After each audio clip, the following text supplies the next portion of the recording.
കഴിഞ്ഞ ഒരു വീഡിയോ നമ്മൾ ചെയ്തിരുന്നതിന്റെ തുടർച്ചയായിട്ടാണ് നമ്മൾ ഈ വീഡിയോ ചെയ്യുന്നത്. അതായത് ഈ പ്രദേശങ്ങളിലേക്ക് ക്രിസ്ത്യൻസിനെ കൊണ്ടുവരുന്നത് പുന്നത്തൂർ നമ്പിടികളാണ്.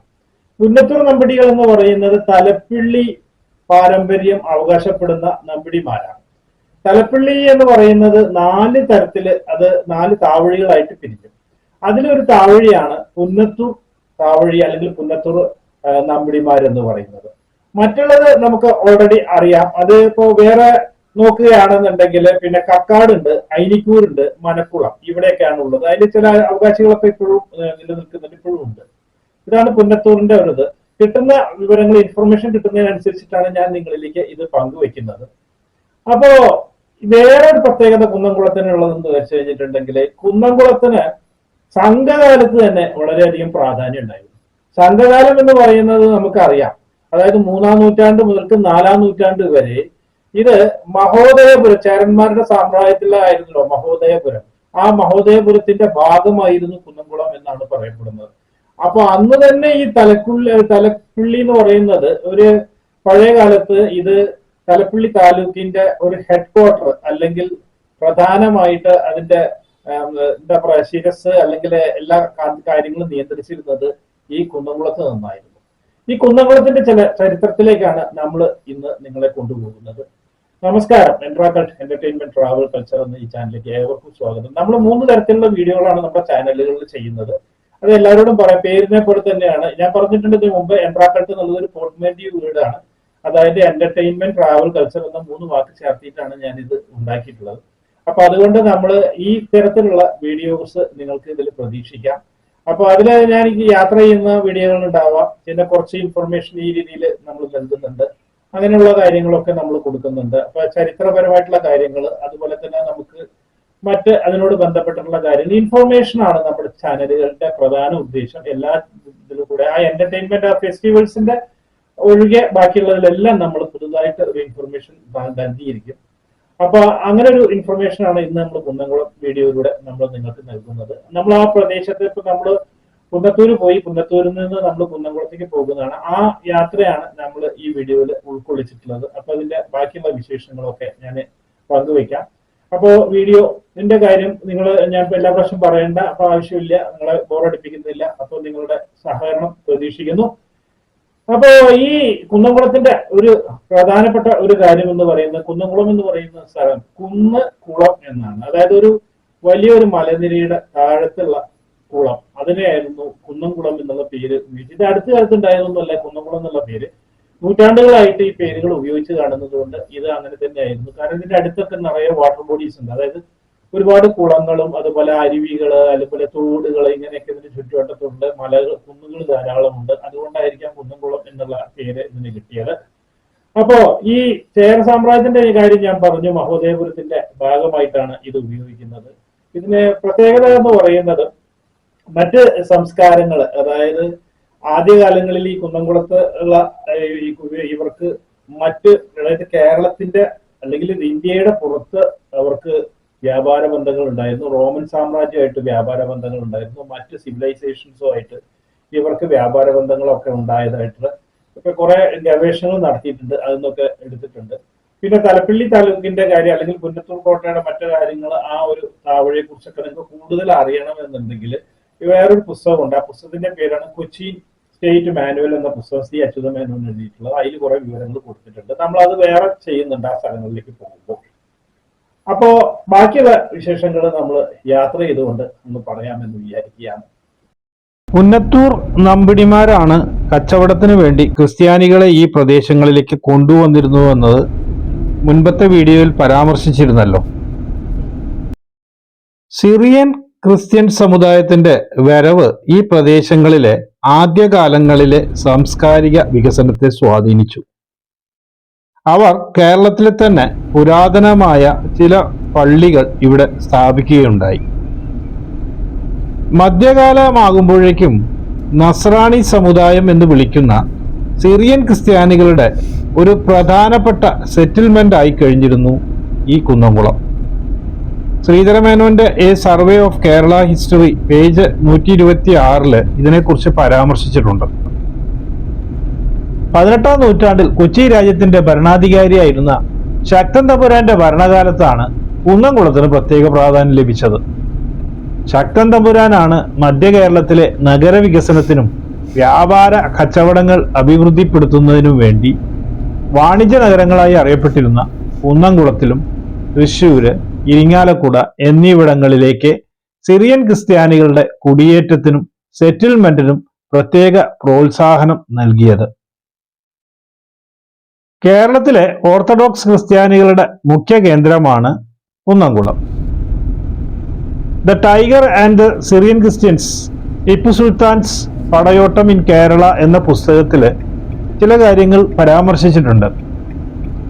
1789 ടിപ്പു സുൽത്താന്റെ അധിനിവേശ കാലത്താണ് ചട്ടക്കുളങ്ങര ഉണ്ടായിരുന്ന ക്രിസ്ത്യൻ കുടുംബാംഗങ്ങൾ കുന്നംകുളത്തേക്ക് കുടിയേറി പാർക്കുന്നത്.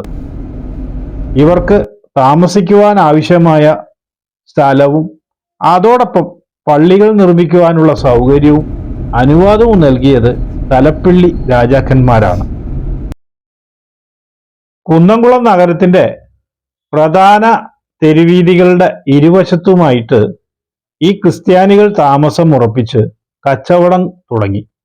അങ്ങനെ കുന്നംകുളം എന്ന പ്രദേശം ഒരു വാണിജ്യ നഗരമായി മാറി. ഗുരുവായൂരിൽ നിന്ന് കുന്നംകുളത്തേക്ക് 8 കിലോമീറ്റർ ആണ് ദൂരം. 2 വരി റോഡാണ്.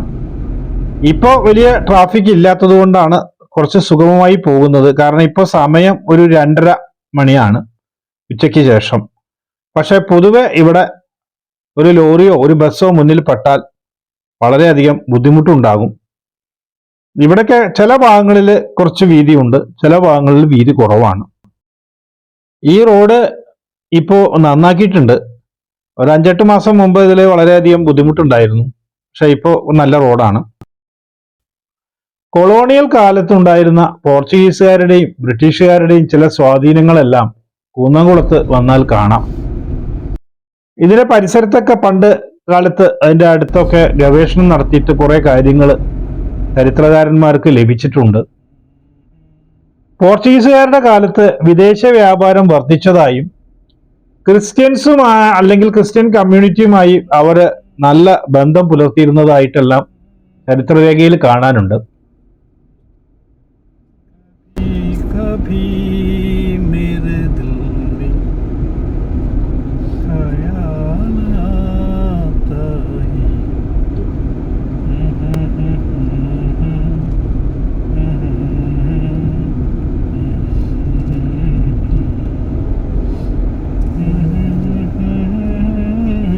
ബ്രിട്ടീഷുകാരുടെ ഭരണത്തില് ഈ കുന്നംകുളം നഗരം ക്രിസ്ത്യൻ ഭൂരിപക്ഷമുള്ള ഒരു പ്രധാനപ്പെട്ട നഗര കേന്ദ്രമായി വികസിച്ചു.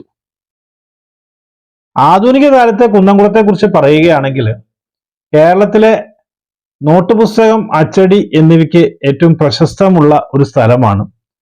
ഇത് മാത്രമല്ല, ഏത് സാധനം വേണമെങ്കിലും വന്നാലും കുന്നംകുളത്ത് അത് കിട്ടുമെന്നാണ്.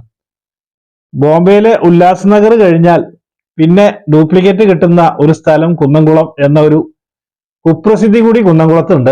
അതിനെക്കുറിച്ച് ഞാൻ ഇവിടെ ഉള്ളവരോട് ചോദിച്ചപ്പോൾ അങ്ങനെയൊന്നുമില്ല, ഞങ്ങൾ ഒറിജിനൽ സാധനം തന്നെയാണ് കൊടുക്കുന്നത് എന്നാണ് പലരും പറഞ്ഞത്.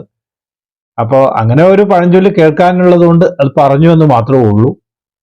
പിന്നെ 2001 സെൻസസ് പ്രകാരം കുന്നംകുളത്ത് പുരുഷന്റെയും അല്ലെങ്കിൽ സ്ത്രീകളുടെ അനുപാതം എന്ന് പറയുന്നത് പുരുഷന്മാര് 47%, സ്ത്രീകൾ 53%. സ്പോർട്സിന്റെ കാര്യത്തിലും കുന്നംകുളത്തിന് ഒരു പ്രത്യേകതയുണ്ട്. ബാസ്കറ്റ് ബോൾ എന്ന സ്പോർട്സിന് പേരുകേട്ട സ്ഥലമാണ് കുന്നംകുളം. ഇവിടെ വലിയൊരു സ്റ്റേഡിയം ഒക്കെ ഉണ്ട്. അമേരിക്കയിലും മറ്റും നടക്കുന്ന ബാസ്കറ്റ് ബോൾ ചാമ്പ്യൻഷിപ്പുകളിൽ ഉപയോഗിക്കുന്ന പവർ റിലീസ് ബോർഡ് കേരളത്തിൽ ആദ്യമായിട്ട് ഉപയോഗിച്ചത് കുന്നംകുളത്താണ്. കേരളത്തിൽ നിന്ന് ആദ്യമായിട്ട് ഇന്ത്യൻ ടീമിൽ കളിച്ച ബാസ്കറ്റ് ബോൾ താരം CI വർഗീസ് കുന്നംകുളത്തുകാരനാണ്. ഒരുപാട് പ്രശസ്തരായ ആളുകൾ കുന്നംകുളത്തുണ്ട്. കുന്നംകുളം നഗരത്തിന്റെ ഒരു പ്രത്യേകത എന്ന് പറയുന്നത് കുന്നംകുളം നഗരം രാവിലെ തൊട്ട് രാത്രി വരെ എപ്പോഴും തിരക്കുള്ള സമയമായിരിക്കും. കാരണം കേരളത്തിന്റെ നാനാഭാഗത്തു നിന്നും കുന്നംകുളത്തേക്ക് ആളുകൾ വരുന്നുണ്ട് സാധനങ്ങൾ വാങ്ങിക്കാൻ. ഒരു കാലത്ത് ഇലക്ട്രിക്കൽ സാധനങ്ങൾ ഏറ്റവും കൂടുതൽ ഈ കേരളത്തിൽ ഒരുപക്ഷെ വിറ്റഴിച്ചുകൊണ്ടിരുന്നത് കുന്നംകുളത്താണെന്ന് തന്നെ പറയാം. ഇപ്പോഴത്തെ അവസ്ഥയ്ക്കും വലിയ മാറ്റങ്ങളൊന്നുമില്ല. കുറച്ചുകൂടി വില കുറഞ്ഞ എന്നാൽ ക്വാളിറ്റി ഉള്ള വസ്തുക്കളും ഉണ്ട്, ക്വാളിറ്റി ഇല്ലാത്ത വസ്തുക്കളും ഇവിടെ വിൽക്കപ്പെടുന്നുണ്ട്.